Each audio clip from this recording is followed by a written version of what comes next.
guys, dahil day off ko, gagawin ko yung aming washing machine. Matagal na itong sira guys, matagal na naka-stock. At ngayon dahil day off natin, binilan ko siya ng bagong motor, bagong timer, bagong kapasitor. At panoorin nyo na lang guys kung anong gagawin ko. At ititesting ko muna itong bagong motor kung gagana.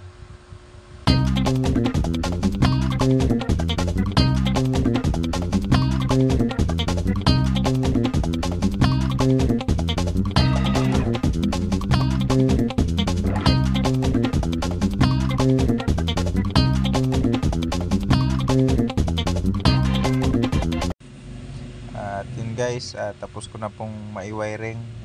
Saksak ko na siya para ma-testing kung gumana yung motor. Ayan guys, umikot na siya. Na-prove na natin na goods yung motor na nabili natin.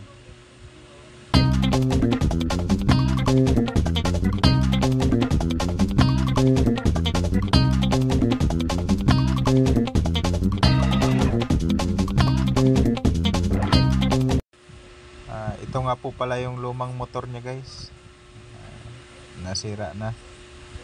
At ito rin po yung lumang kapasitor niya. Ayan, lumubo na, umusok na yan nung sinaksak ko.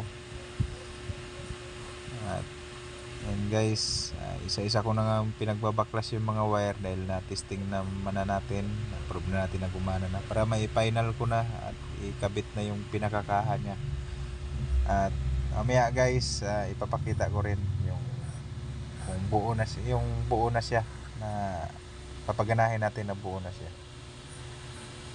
2,000 years later. Wow! Ayan na po guys, napagana na po natin ang ating washing machine.